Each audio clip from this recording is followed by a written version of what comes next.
And so we will go through the house rules right now. The house rules are that the webinar is being recorded. This recording will be made available to you both on YouTube and for those of you in China on Youku, on our channel there.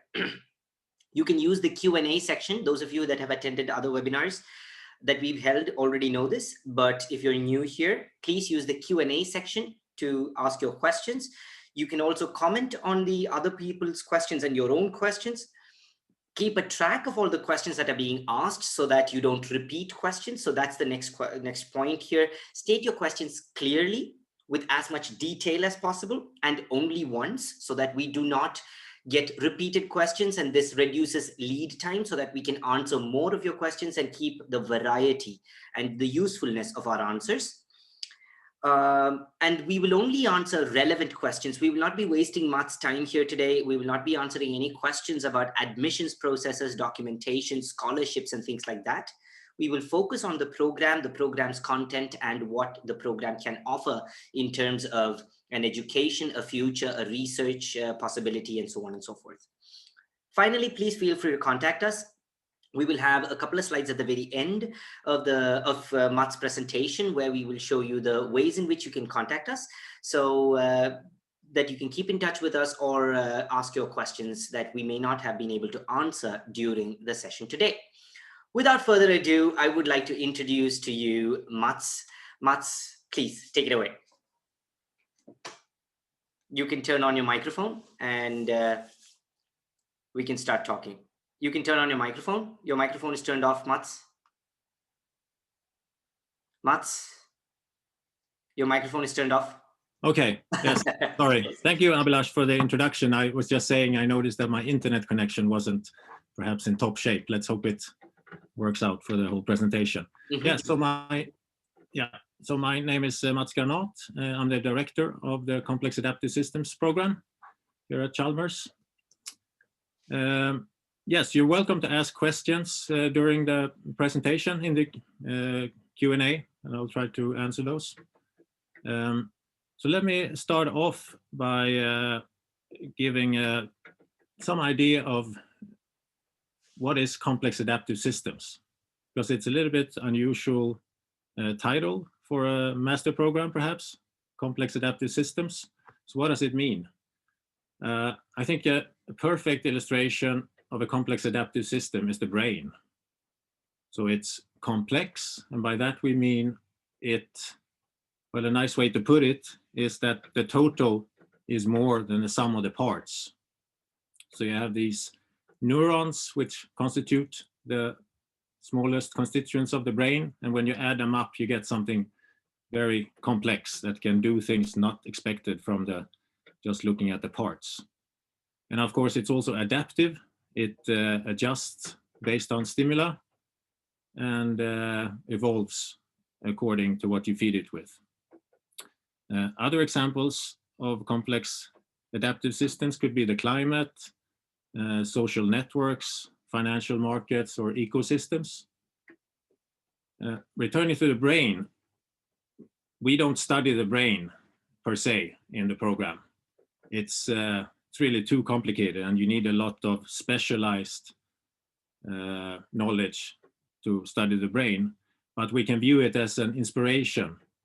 So in particular, it could be an inspiration when we learn about artificial neural networks. Those are historically based on thoughts about the brain, even though they're, of course, the modern implementations are very far from describing how the brain works. But they can also be, so artificial neural networks can also be considered complex adaptive systems. You put all of these parts together, you don't really know what happens when you add them up, and you can train a neural network. So in that sense, it's adaptive. So I think we can go to the next slide. So let me get to mention some of the key points behind the program, the program philosophy. So basically, as I said, we don't study the brain or any one in particular of these examples of complex adaptive systems, but rather we're interested in trying to learn how to describe and model such systems. So what we look at is we want to get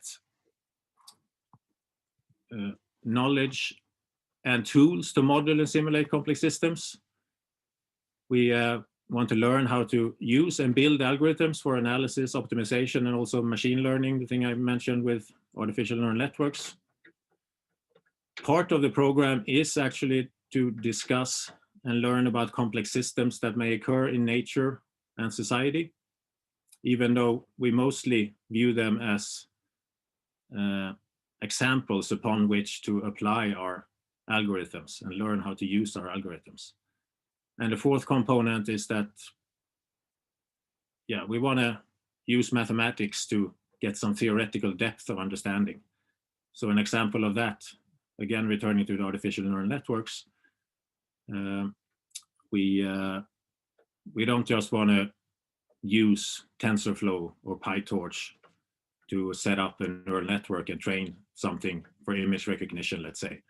But we want to go to the basics and understand how a neural network works to actually do a simple network, learn backpropagation, etc. in some simpler examples. Yes, and something that connects to all of these, it's a broad program, and we get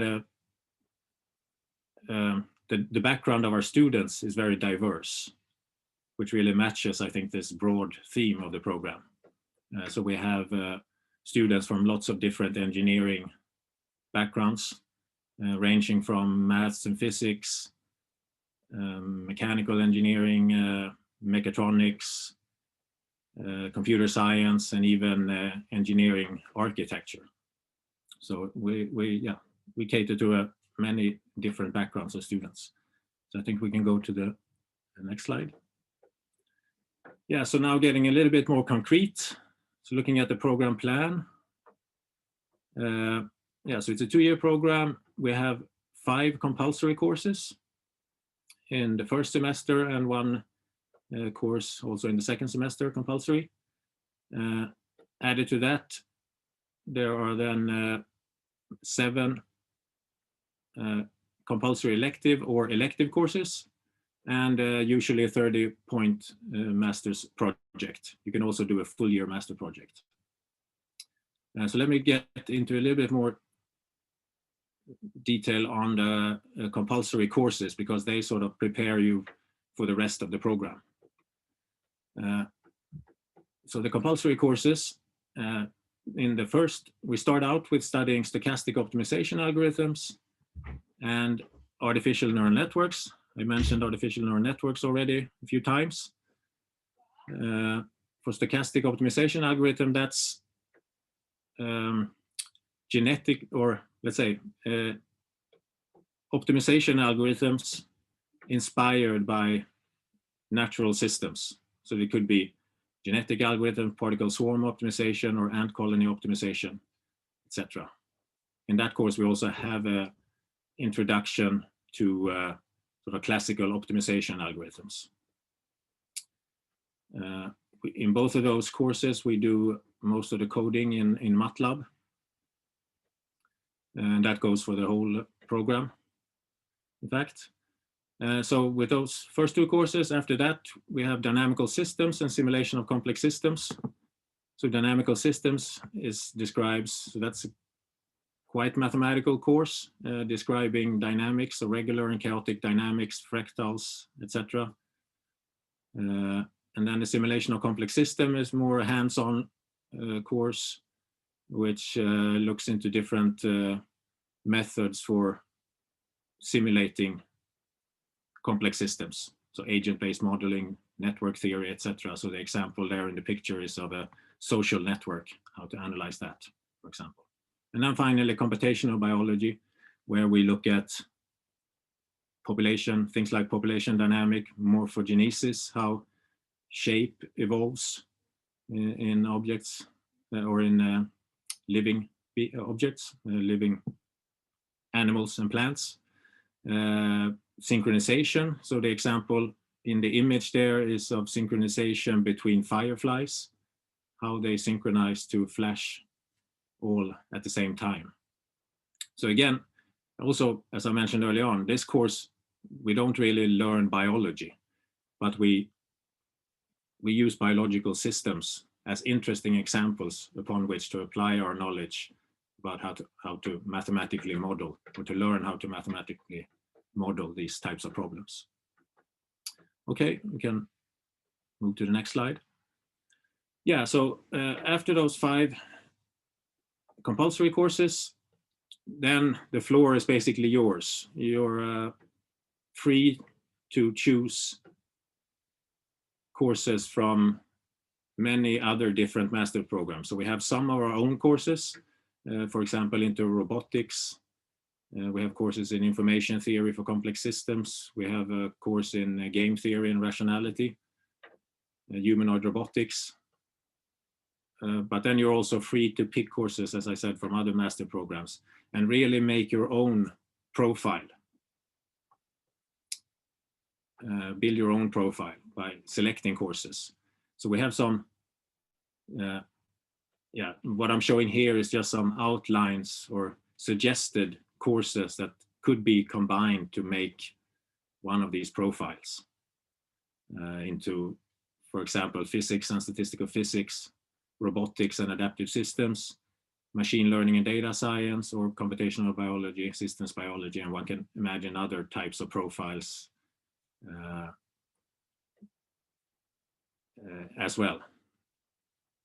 I think nowadays, clearly the machine learning orientation is very popular, and that's where a lot of students, I think, choose to take their courses. Mats, I have a question here, actually, just to ask you. If we were to imagine a new profile that I create on my own, or a student that is watching us today creates on their own, and this is something to do with, let's say, autonomous driving, right? So autonomous cars and things like that. So, I mean, that's kind of within this area, there are a few courses that are already probably going to be applicable within such a profile. It is not a profile that we are suggesting, but it is a profile that I am interested in. How would I go about putting this profile together? Well, basically, you will just look up courses at Chalmers that fits that profile. And do I have help for that? Absolutely. I mean, you would look at it yourself first, but you're very welcome to get in touch with me if you want to discuss the course selection. That's how it works. But you're also free to choose by yourself. Right, exactly. So it's the student's responsibility to identify what they want to do, and how they're going to do can actually be helped by somebody at the university, including yourself. Yes, absolutely. Wonderful. Thank you very much. Thank you. Yes, I think we can move on. See what else I had here. Oh yeah, so I'm getting actually to my final slide here. And that's just to give a flavor of what students do for master thesis projects. So these examples that I'm showing here are actually thesis projects that I have been supervising or examining over the last couple of years. As you can see, there is really a lot of focus on machine learning. I think maybe almost all of these are some using machine learning in some aspects, or deep learning. But there are projects at a wide range of different companies, ranging even from H&M, the clothes manufacturer or fashion company, to Zenuity. They're actually called Sense Act now. They develop exactly what Abdilash was discussing, self-driving cars. Yeah, there's Scania, the truck manufacturer. Recorded Future, that looks at analyze, exactly sure what you call that, analyzing the web basically for interesting information. Yeah, so as you can, these are just examples that I've been involved in, but students certainly do a lot of different projects and are very attractive, I should say, to companies. It's my experience is that it's quite easy for students to get interesting projects at companies. And then there are, of course, also projects one can do at the university, at Chalmers.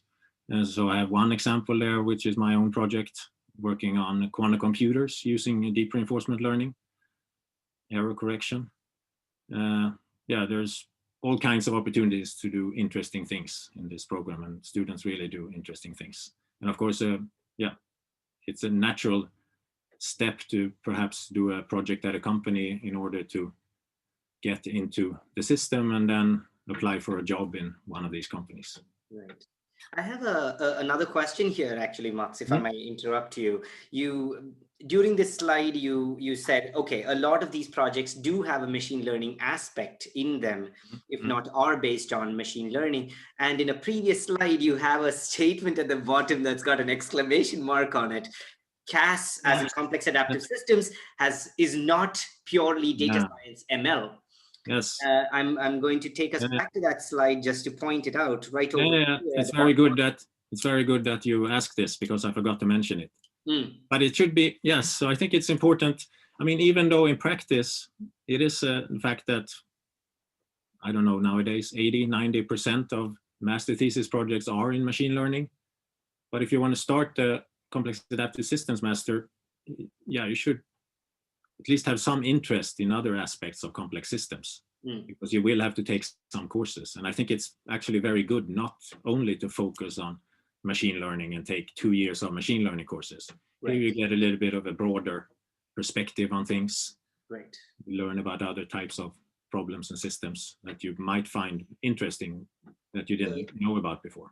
So you mean to say that this program is a little more general in its approach to the subject, as opposed to, we actually already have another program which is called Data Science and AI.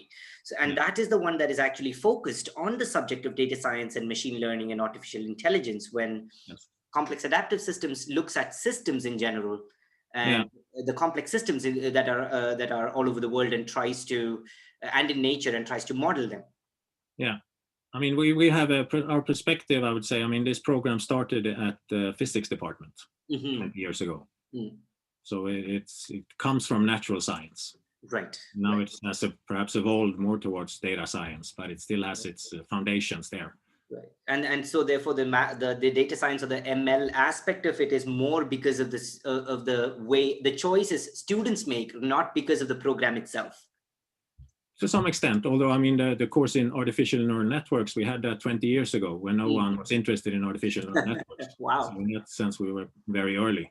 Right. Excellent. I also wanted to just dwell on this one point over here. I remember hearing a story about this course called Game Theory and Rationality, that it was actually a project of sorts. Like, there were a group of students who were discussing why the program did not have a course within game theory, and a lunch discussion turned into an actual course. Is that somewhere true? Oh, actually, I'm not sure I know exactly the background. Well, I know, I mean, I know the group and the students that I think were involved the first time I ran it. So I can imagine that's how it started, that a group of interested students approached this one professor, who had an interest in this topic. Right. Yeah. So it's not that the university does not listen to its students, is the angle that I was trying to get at. Anyway, just before we finish things up and go on to the questions, I thought maybe I can just show the last few slides, which are contact slides, basically, just for you to know that you can contact us through many different ways. First, we will go through some important links. You will find the programs on chalmers.se/masters. This is where you will find all the master's programs listed, including complex adaptive systems. You've got the tuition fees on chalmers.se/tuition fees. Information about scholarships will be on chalmers.se/scholarships, and all the digital events that we're doing, fairs, webinars, and application walkthroughs, whatever they are, they're all listed on pages under chalmers.se/meet us. Just look for the page that's called Events for Prospective Master's Students. And of course, if you're going to be making an application, you will be making it directly, digitally on www.universityadmissions.se. Following that is the way in which you can get in touch with us and our students. One way is to scan this QR code or go to the short URL that you see over there. Now, it doesn't look very short when it's such a long keyword after the slash, but it is bit.ly/chat with Chalmers students, capitalizing every word. And basically you are taken to a page where you can create an account. It's called Unibuddy. It's a chat platform that's embedded on the Chalmers website. And then you're able to get in touch with us and also students. And there are students who study all kinds of programs and also come from many different countries. And you will be able to filter on the master's students by looking for the area of study. So please go ahead and do it. Chat with only the master students, because there are going to be students who study bachelor's also available over there, and they will not be able to answer your questions regarding master's programs or studying as an international student. Finally, we have all of these contact opportunities or channels through which you can get in touch with us: our email address, YouTube, Instagram, blogs that we have on our website, Facebook, WeChat, Weibo, Line for Indonesia and Thailand, Telegram for Iran, and also WhatsApp for Nigeria, Brazil, and Uganda. So please feel free to join any of these groups. Please try to stay to the, if it is a country specific group, then it's good that you stay to that group, because if that is the case, then the information that is shared on those groups are actually relevant to that country. For example, if it's Nigeria, then a Brazilian student joining a Nigerian group will not help that student, right? And that brings us to the end of the presentation, and we will stop sharing the screen right now. Of course, I will be able to come back to our slides whenever necessary, but we can take up questions right now. Is that okay, Mats? Yeah, absolutely. Wonderful. Okay, so here we are. I'm going to set this up so it's gallery view, so everybody's visible. I can just a moment. Right, there we go. So now it's just the two of us being visible here, and let us see. The first question comes from, I'm actually going to bring this closer. Frederick Forsman is asking, if the result of a system is greater than the sum of the parts, there are many aspects of uncertainty. If a system has a large level of uncertainty, it might make, no, what? Okay, I'm going to reread this, yeah? If the result of a system is greater than the sum of the parts, there are many aspects of uncertainty. If a system has a large level of uncertainty, it might change quicker than it is possible to describe it. How then can one apply mathematical models to describe or analyze the system? That's a interesting question. Yep. I mean, if we, what I want to say with that statement is that, I mean, if we take the brain for example, I don't know much about the brain, so maybe I'm just guessing here or speculating. But the point is that the neurons themselves, yeah, they don't represent intelligence. But when I add them up, somehow a higher level of complexity arises. And how to model that, yeah, that's obviously very difficult. I guess sometimes you can find sort of principles that can describe this, yeah, unified higher level behavior. So I think that actually the quote comes from condensed matter physics, where you put together electrons maybe, and together they can do something complicated, and there you can describe, yeah, there are physics ways of describing lots of objects together. But of course, such a system is a lot simpler than the brain, for example. So, yeah, I don't think there is any general reply to that question, but it's an interesting question. Perfect. Frederick, if you would like to have a better conversation, perhaps you can try and get in touch with Mats, or you can actually try and add a comment to your question to add, what do you call that, context to your question, so we can discuss it further. Meanwhile, we've got Amit asking, oh, first of all, you just got called Mr. Granath. Congratulations, Mats. That doesn't happen very often, does it? Not in Sweden. No. Yeah, so this is for you, all of you here, to understand that we call each other by our first names. There is no Mr. or Professor or any title usage over here. It's fairly flat in terms of hierarchy. So the questions, this person has 3 questions. The first question is, what kind of bachelor's backgrounds are typical applicants from? Mm. I think you already answered it during your presentation in to an extent. Variety of engineering backgrounds, mostly, I would say. And so if I remember you speaking about it correctly, you said something about mechatronics, mechanical engineering. There was computer science and engineering there, and even engineering architecture. So quite a wide variety. And of course, maths and physics. Yeah, mathematics and physics would be important. The second question is, what prerequisite skills do you look for in the application? Okay, I'm going to actually preempt the question right here and say that's a question we're not going to be taking because that's already printed on the website. You can go to the website and read that information. So no, Amit, we are not going to be answering that question. It's a little too on the website kind of question. What kind of jobs or research positions have current or past students occupied after this master's? This is to understand the career paths, he says. Yeah, so we have students working at lots of different, should I say, high tech, or, well, I don't know if you call Volvo a high tech company, for example.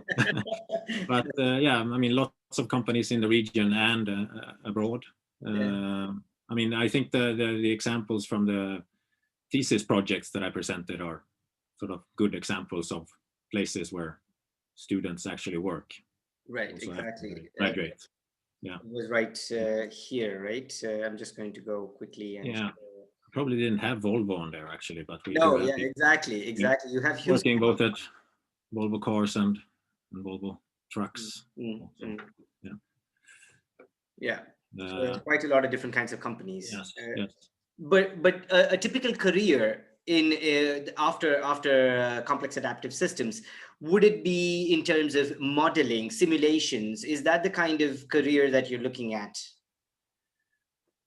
I think that's at least the initial career for many. Yeah, and then of course they might move on more to management and things like this. But I think they would go in as engineers.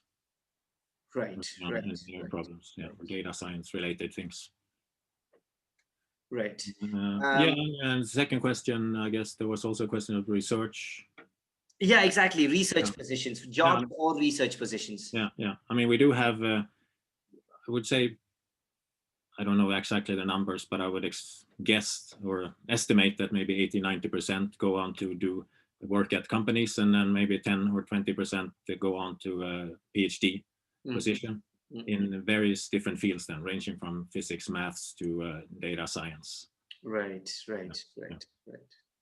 Yeah, it's important for everybody. If I understand your presentation correctly and understand what you're saying correctly, I think it's important for students that are watching right now to understand that the program sets you up for a very diverse set of choices in front of you. You can go into finance just as much as you can go into something like computational biology, and therefore probably into protein folding so much. That I mean, that kind of diversity exists as choices when it comes to the program, and it's entirely up to the student, therefore, with their interest, to identify such paths in front of them. Yeah, we have had thesis projects at banks and at AstraZeneca to connect to the 2 examples you gave. Yes. Wonderful. Excellent. Emil Logren. Okay, sounds Swedish. Have you noticed any trends in how students with different backgrounds struggle with the compulsory courses? In particular, do people with a background in computer science experience any common problems with keeping up? Do you have any recommendations for how to best prepare for the program with a computer science background?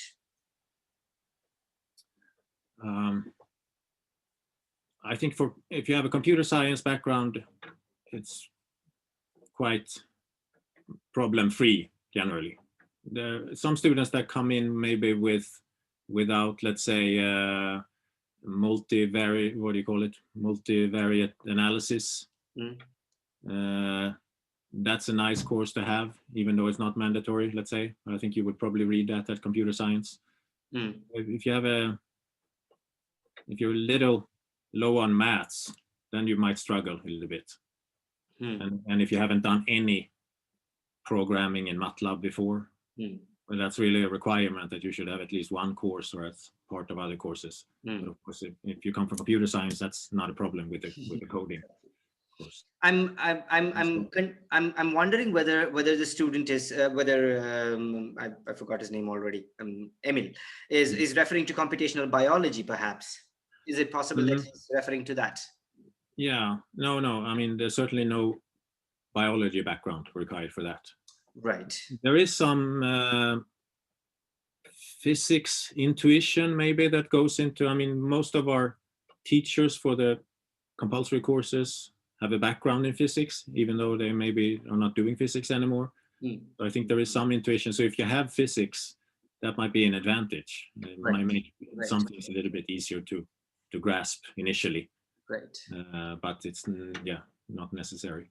And am I wrong in saying that it's anyway good to, for example, so Chalmers is offering on EDX this free course about MATLAB. Is it a good thing anyway, even if you do know MATLAB, to actually just take the course, refresh, get a few skills, either polished or get them fresh before you apply for the program or come to the program? Certainly, if you don't have it completely fresh. I think if you come directly from a bachelor where having done lots of MATLAB programming, it's not necessary. And actually, we do have an introduction to MATLAB also in one of the compulsory courses. Right. But we have to also remember there that MATLAB there would be a part of the program or the course and not the course itself. That's correct. Yeah. So the focus will be on the subject and not MATLAB. Then it would be necessary to. And actually, I think in most, well, it varies a little bit, but in some of the courses, you're actually free to, let's say, code in Python instead or something instead of MATLAB. Excellent. We have Leo asking, I am not going to try and say your next name, Leo. You have an interesting and awesome name. Wow. Niehoster Cook, I think. No, you did try. I did try. I mean, I can't just let a name be, right?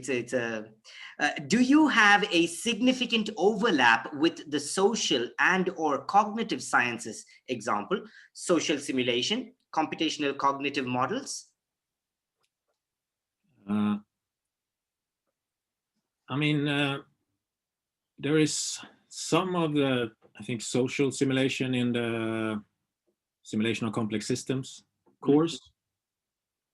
Then we have people teaching in the program who are interested and doing research in such topics. So there's certainly the opportunity to do thesis work towards that direction. Computational cognitive models. I wouldn't say we really have that. I think one would have to, I mean, it is possible to sort of go outside of Chalmers to do projects with, let's say, supervision. If one can find someone who's a professor somewhere else who is interested in guiding, being a supervisor for a project, one can do that. And we actually had a couple of projects in neuroscience. Oh, wow. Yeah. Cool. But I wouldn't say we have that on Chalmers, at least as far as I know. So here is something that is actually interesting that now that I've done a few webinars with other teachers as well, something that I noticed, each program director is also a teacher and a researcher, which means that you have your own area of expertise. You understand at a superficial level, so to speak, the entire program, but you have your own area of expertise, which is what you master the best. And you can give some general advice as far as other parts of the program are concerned, but there are people who are experts within those areas who would better answer questions regarding it. Am I wrong in that assessment?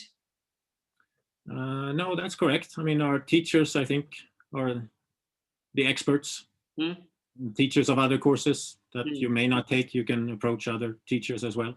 Yes. Wonderful. More questions. We have a question from Toon asking, according to you, what would be some outstanding advantages or differences in terms of skills or knowledge base of a graduate from MSc CAS, as in Complex Adaptive Systems program, over a graduate from pure data science and machine learning?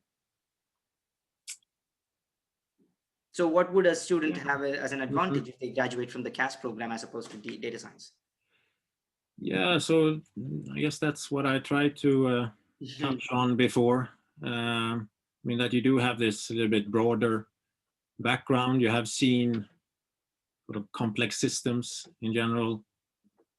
You have an understanding that, yeah, there are interesting systems out there that one can describe to some extent, rather than just focusing on the algorithms and the methods. Yeah, I think it gives an interesting and broader perspective. Right. The way I kind of understand it from you is also that data science is a subset, so to speak, of complex adaptive systems, in the sense that if you understand complex adaptive systems, then you can do something within data science and AI. But if you understand data science and AI, you might not be able to go into something like computational biology because you lack that general understanding of how to model systems. Yeah, of course, at the same time, admittedly, since you maybe take less of these pure data science courses, yeah, you wouldn't have maybe as in-depth or broad knowledge in that area. Exactly. So I guess it's up to Toon to decide, right? For you, Toon, I think you would have to decide also, what is it that you want to do? Is it data science, or is it to understand the modeling of complex systems so that you can apply it to anything, so to speak? And I think what's nice also about the program that we have is the diversity of backgrounds. Yeah. So then students learn from each other. Yeah. Different ways of thinking and answering different angles of the same question. Ilias Marios Saris is asking, could you please explain the difference between the Masters in Complex Adaptive Systems at Chalmers versus Gothenburg University? Due to the fact that both University of Gothenburg and Chalmers offer a very similar program, I was wondering if one may be more theoretical or mathematical or computational oriented than the other. Yeah, they're sort of twin programs. All the compulsory courses are studied together. So if it wasn't for the current situation, you would be in the same classroom in each lecture. So it's not, let's say, a different profile. I would say an advantage to studying the program at Chalmers is that you have a wider selection of elective courses. Because that's very nice at Chalmers. You can select courses as you like, basically, from other master programs. If you apply at Gothenburg University, you have a smaller set of courses basically situated at physics or where physics has collaborations. Right. So it's more of a choice problem rather than a type problem. Yes. Yeah. So I mean, for example, if you want to do more of the machine learning, let's say, profile, then Chalmers is certainly the better choice. Yeah. Even though you can do it at Gothenburg University as well. We've got another one from Dinesh going, hi Mats. Ooh, well done, Dinesh. He catches on pretty quickly. How can I prepare myself if I want a career in finance? What are the courses that I should concentrate on if this is going to be my path? What will be the advised courses that I should take up before starting my master's, having an undergrad in automotive engineering or automobile engineering? Just knowing only the basics of coding make it adequate enough to get ready for this program? So there are a few questions in there, actually. I realize now when I read it out. I think one question is regarding the finance aspect. What kind of profile, courses, so on and so forth, would I take in order to profile myself towards that industry. Mm. And the second type of question was about the coding aspects, the basic requirements, and whether having a basic understanding of coding would be enough for me to start at the program. Yeah, so for the first question about finance, well, there is several courses in financial maths given by the maths department at Chalmers. Yeah. So those one can take as electives. Mm-hmm. They're not part of our compulsory set of courses, but it's a very good match to the program, I think, to take those courses. And so then coming from undergraduate in automobile engineering, well, that sounds like quite a switch, but I think that would be fine to do. Right. Yeah, and you do need, I mean, about the coding, yeah, you need to have at least one course. That's the to get admitted. Either one course or that it's clear that you have the corresponding knowledge spread out in several courses. Right. Just for Dinesh's use, if you went to the Chalmers website, you would see this program. So I basically went to the Chalmers program, Chalmers website. I clicked on education, and then in master's studies, I chose master's programs, and then from there I chose engineering, mathematics, and computational sciences. And when you scroll down here, you see within this program the different profiles that are. So you could be studying, as Mats was saying, even with the previous question, you could be studying complex adaptive systems, but what you have is the advantage of being able to then choose courses from here. And once you're able, and because you're able to choose courses from here, you're able to then mark yourself in that direction. You're able to create that profile within your program, despite the fact that if we look at Mats's presentation, you will see that the finance aspect doesn't exist. Right? So you're able to pick up courses from other places. Either those are also already pre-packaged and readily available, or you can go to the student portal on the Chalmers website, identify the courses that you believe would be relevant to the profile that you want to build, and then take it up with the relevant program director or the student counselor or a director of studies or somebody like that that can enable you to make the final decision as to which courses you should then follow. Now you looked at the engineering mathematics program. Yes, exactly. Yeah. But that's a good place. That's also, I mean, we're in a way quite closely connected to that program at maths, and it's a good place to find elective courses also if you're a COS student. Right, exactly. Yeah. The next question we have here is from Nikki. Nikki Sadegi is asking, I have a question. When looking at the courses, it says you have 2 compulsory courses per reading period, and on top of that, elective courses. Is the idea that you should read more than 15 points per period? No, that's maybe you, if you bring up that's the program plan. Yeah. It's not completely clear probably what is represented here, but I mean, we divide the year into 4 study periods. So in each of those, you take 2 courses corresponding to 15 credits. So when you have the compulsory courses in the first semester, it's 2 compulsory courses each period. And then in the second semester, there's only this 1 compulsory course. So you see it adds up to 15 each period. So 2 courses happening parallelly during 1 study period, and that study period is, so it's actually vertically. You're looking at it vertically, not horizontally. Yeah. So vertically, 2 courses. Each course is 7.5 credits, a total of 15 credits, and this is 6 to 8 weeks. And then the next 6 to 8 weeks, you will be doing 2 more, and that's 15. So a total of 30 credits in 1 semester, and then it'll do the same thing again. So I hope we answered Nikki's question. If Nikki, if you feel that your answer hasn't been, if your question hasn't been answered properly, feel free to comment or ask further questions. It's yay. Nikki says that we answered her question. Wonderful. Okay, so we go back to we've got one more question here, and that is Emil. Emil says, are there no limitations to which elective courses you choose outside of the program, as long as you meet their prerequisites? Yes, there is actually one limitation, and that is that you have to take in total 60 credits, so 1 year of compulsory plus what's called compulsory elective. So you have these 5 compulsory courses, and then there are 3 others which has to be picked from a quite long list of courses, actually. So it's not very prohibitory.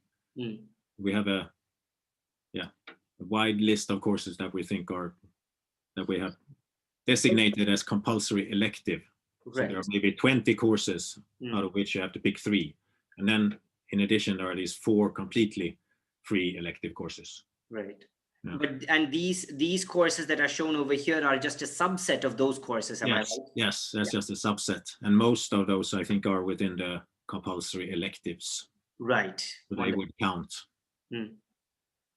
Excellent, excellent. And that was the last question that we have up until now, but maybe there are other questions. You can please feel free to ask questions. Meanwhile, maybe I can ask you a couple of questions, Mats, if that's okay with you. Can you tell me the size of the program? Is it a large program? I mean, we did speak about the fact that you actually have students from Gothenburg University also attending similar courses. So courses versus program size, each course might be very large, but is the program itself also large? We have been growing steadily over the last few years. So this year, I think we were around 100 students admitted to the program at Chalmers. Wonderful. Yeah, and maybe 15 at Gothenburg University. So the Gothenburg University part is actually a lot smaller. Okay. Yeah. And then actually some of the courses, our 2 first compulsory courses are very popular. I think some of the most popular courses at Chalmers. So there were around 200 students actually attending. Wow. But does that actually mean that it's that students from other programs also take those courses, because those courses can be electives for them? Yes. That's right. Yeah. Okay. Excellent. There's a question here that we often wonder about when it comes to programs at Chalmers. Is there, and I mean, when we speak with program directors, because this is an opportunity that we have, we wonder, what is the most exciting thing in your field right now? So what is your field? And what is the most exciting thing? What trends are you seeing right now? Yeah, so I've sort of transitioned a little bit. I come from quite traditional physics, so condensed matter physics. But now I've transitioned to working more on quantum computing. Okay. And so I actually have, over the last couple of years, a few projects on using machine learning for quantum computing. So how to do quantum error correction.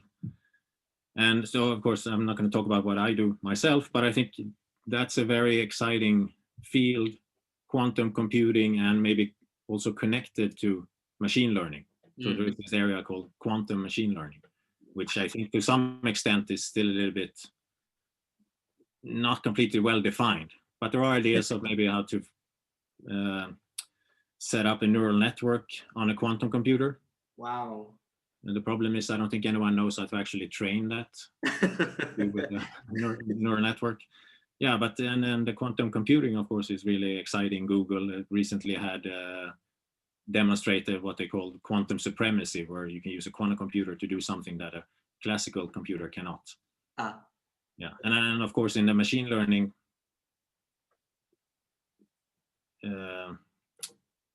discussion, there is also, of course, lots of interesting things. So the AlphaFold, which is a big thing that people are talking about now. You mentioned the protein folding. Exactly. Yes. Yeah, that looks really exciting as well. Cool.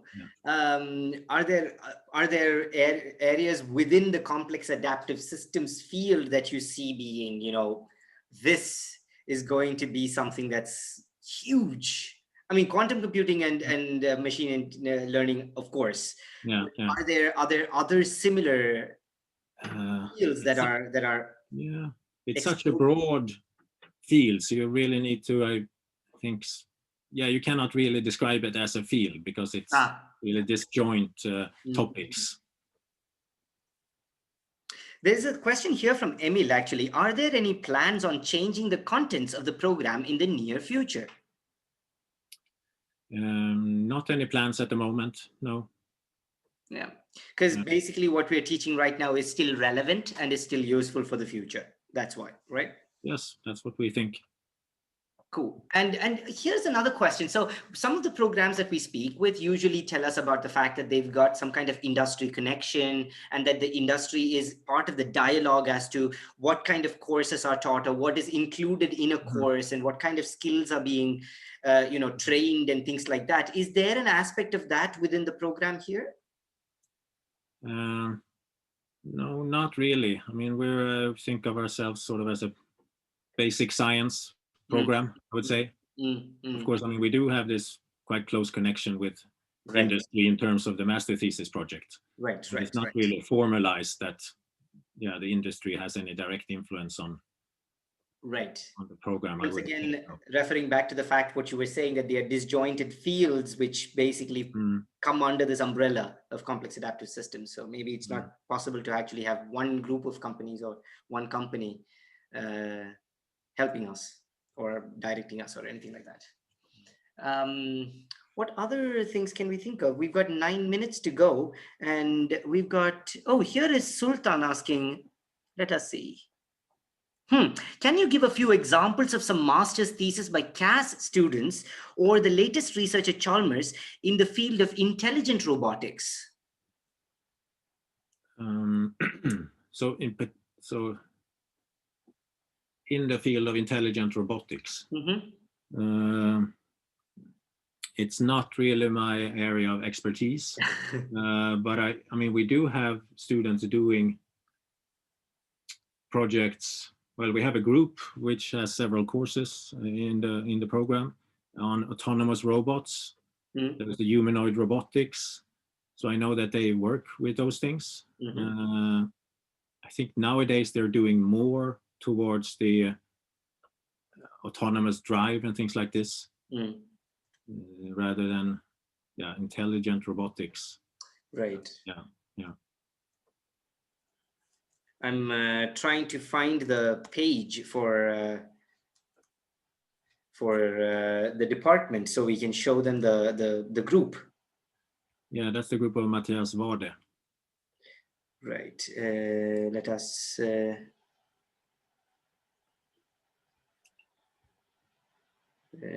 Department of Applied Physics. No. No.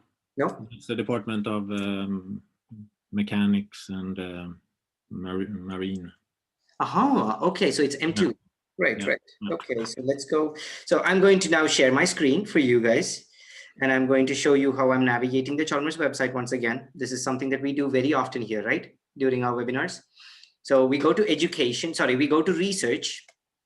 And this is again for something to for everybody to kind of remember from one of the previous webinars also, where we said that the programs, even if they sound like they are supposed to be part of a department, they don't necessarily always belong to that department. And the courses that they offer within the program also do not have to come from one specific department. They can be sourced from different departments, because the department structure is more of an administrative thing, as opposed to, the master's program is more of a administrative thing as opposed to the departments, which are more research based. So if we go to the departments over here on the left side, and we go to Mechanics and Maritime, and then we look at the research divisions inside organization, or we could actually look here as well if it's available here. Vehicle engineering and autonomous systems. Maybe it's inside applied artificial intelligence. Yes, I think that's the.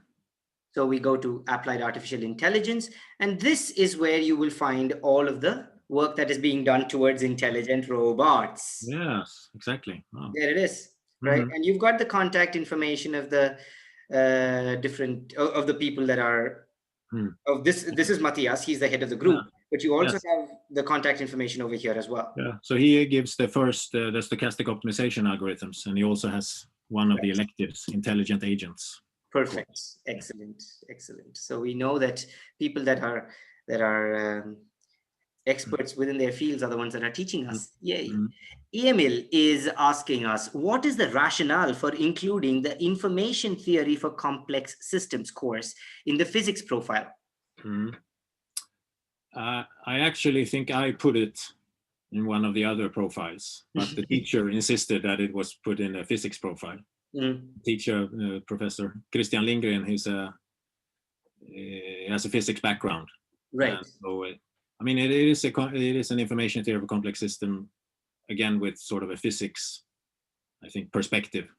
It takes starting point in physics, problems in statistical physics, for example. Yeah.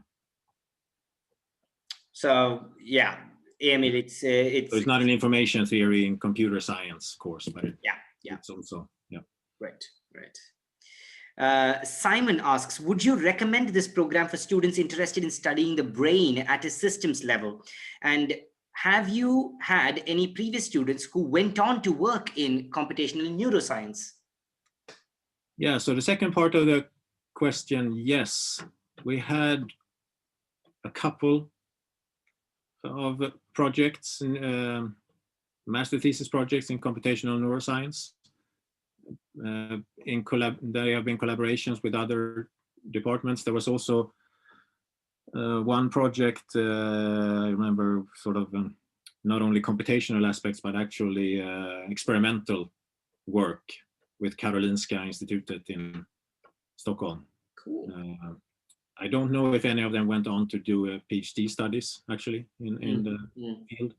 Yeah, but to answer the first question, yeah, so there are a couple of samples. I don't think maybe it's the first program you would study, because you're not going to learn very much about the brain, as I said. Yeah. So the brain may be one example that is brought up on one course, but it does not become the theme of the program. Yeah, it's more of an inspiration, I would say, than something that we would actually study and learn about. Cool. Yeah. We've got Yuan Shin asking, hey Mats, I want to know about structural health monitoring. Okay. Yeah, that's something that I have a project within, a collaboration with the civil engineering department, a couple of researchers there, where we have used machine learning to look at this structural stability of concrete beams. Yeah, so there is a good opportunity to do a thesis project in that, if you would like to. We're actually looking for a PhD student also in that field. Sweet. So Yuan Shin, if you're interested in the area, you can do a master's thesis and maybe even start a PhD. Bling, bling. Yeah, I mean, that's it's a little bit unusual combination. So Yeah, excellent. We have basically come to the very end of all the questions. We've got 2 minutes left, so I don't think we will, I'm not sure whether we will get any new questions in the meantime. So all I want to do is basically go back to the slides that we had to point out the contact information we had earlier. Just to reiterate, there are these ways in which you can get in touch with us. Please feel free to get in touch with our students and us during this period of time. We will be it'll be a little more difficult for us during this period to answer your questions, because it's the holiday season. It's going to be just a little more difficult. You might find a few delays, but please bear with us and we will do our very best to answer your questions. You have all of these areas as well that you can find us on all of these different channels. And so that brings us to the end of our presentation. Once again, I would like to thank you for your attention, everybody, for having joined us today, and and to Mats for having taken us through this presentation and answering all the questions. Thank you also, Cecilia and Vedrana and Joanna, for having been on support and helping point out questions that would be useful for us to pick up in the conversation. This was Chalmers. I wish you safety and health. Have a nice day. Bye-bye. Bye.